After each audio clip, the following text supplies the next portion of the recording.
Welcome back to the channel. It's just awesome that you're tuning in. So in this video we are going to talk about the Handheld or the Game Player Plus. This is a new addition to the X family. Because for the people who have no clue what is the X family, we're having a lot of different China handhelds called the X series, or we're having the X6, X9 and so many different versions. What they have in common that most of them are running on the same shitty software. But at the end, this is the brand new 2020 model and they are ripping off, of course, the Nintendo Switch like always, because that's the new thing that you're just doing. But there are some little concerning things, so let's talk about the specification first. The first thing I did notice, this thing comes with a 7-inch display. That's pretty cool, and we're going to take a close look at it later, what kind of display. But the resolution itself is really concerning. What you can see over here, it has an 800 by 400 but 30 FPS.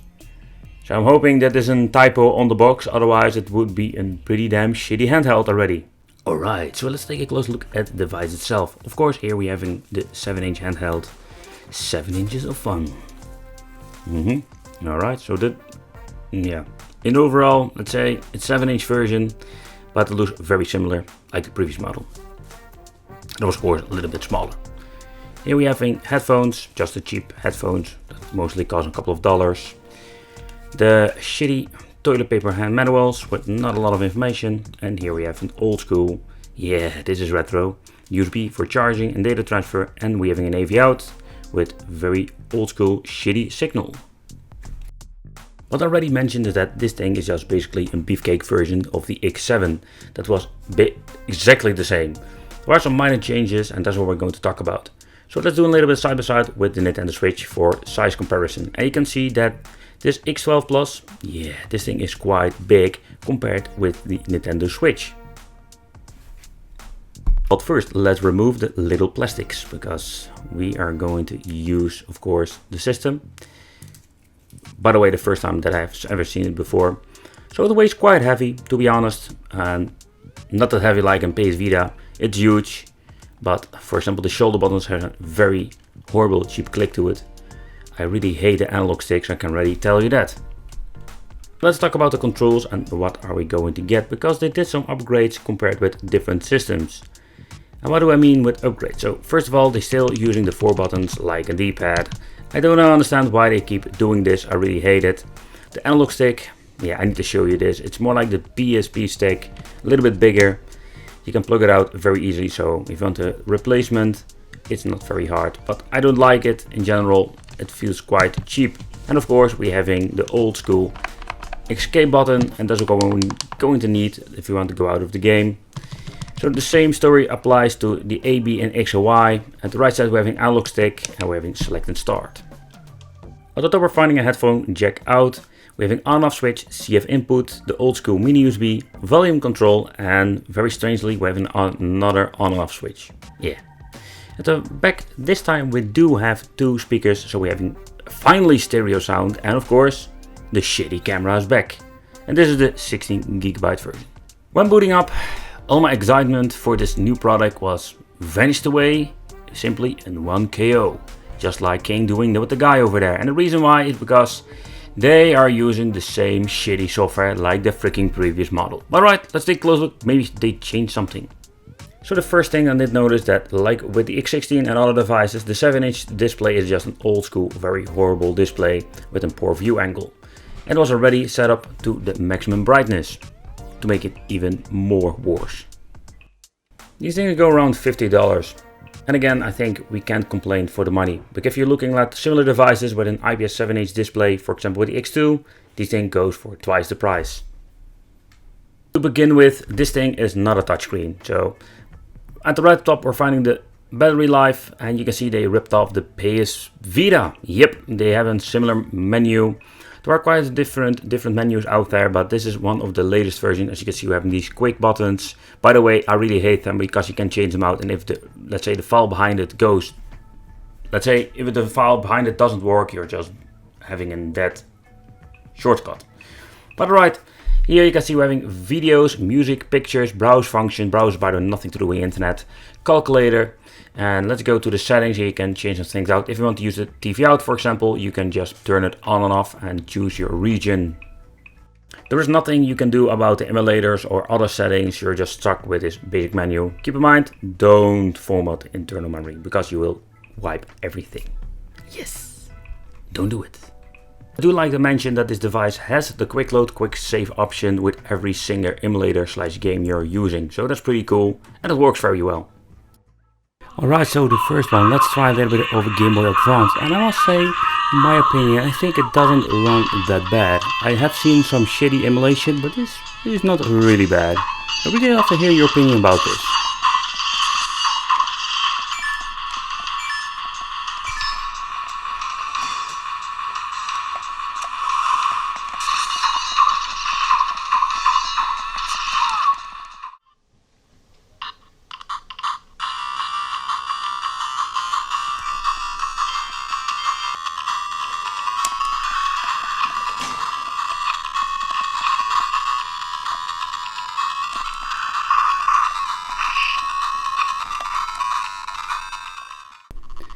8-bit is just okay, and I did notice that the sound effects are not like the original, but it's playable.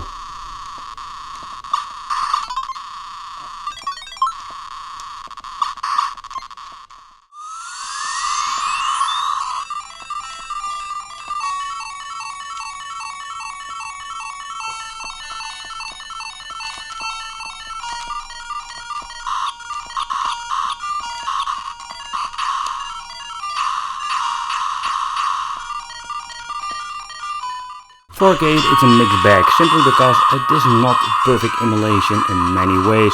Did notice a lot of slowdowns, hiccups, and some games are basically unplayable.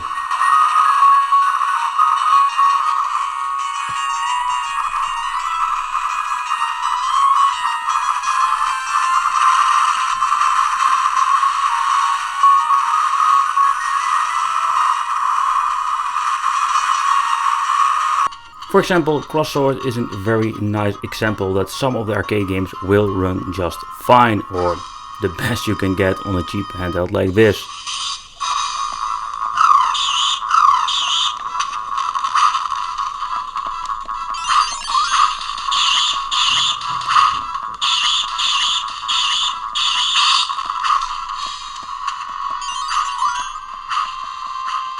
With Mega Drive they did manage to improve some minor things. The emulation itself is slightly better, and I did notice that we finally have a jump button. And the reason I'm saying jump button, as you can see, I can finally jump with the character, and with the previous X-Serie Handhelds I had a lot of issues with it because I couldn't even map the freaking button.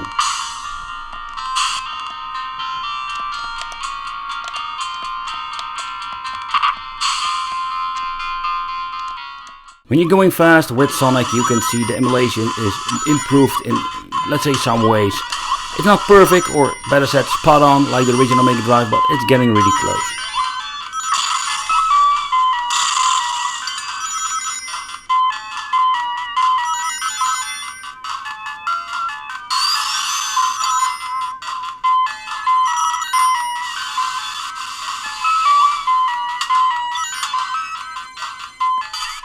Sonic 3 is pretty unplayable on most of these cheap China handhelds, but it runs pretty decent, but far from perfect.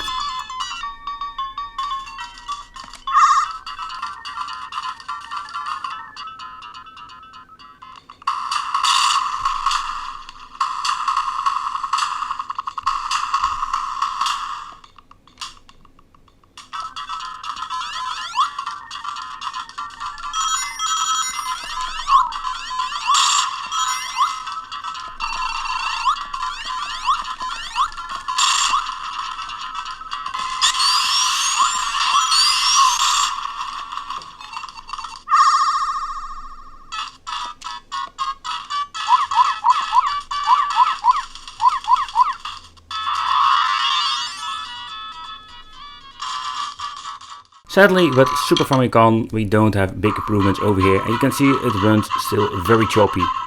The turbo mode and speed downs, what I like to call them in the previous videos, is not that bad anymore, but still it's not running on the correct speed. You can see it's running pretty choppy.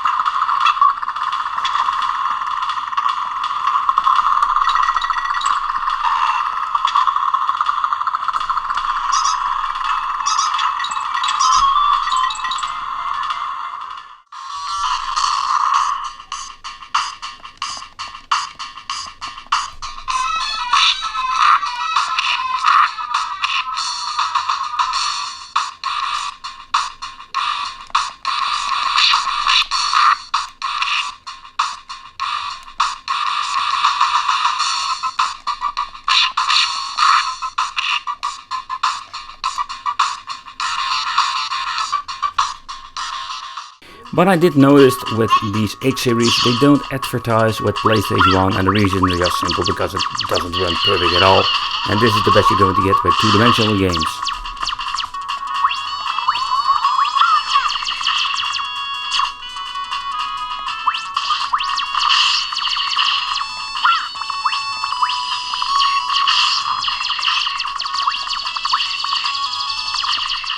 And this happens when you're trying to boot up a three-dimensional game. Here, look at this, it's bugging out big time. I just selected every single character.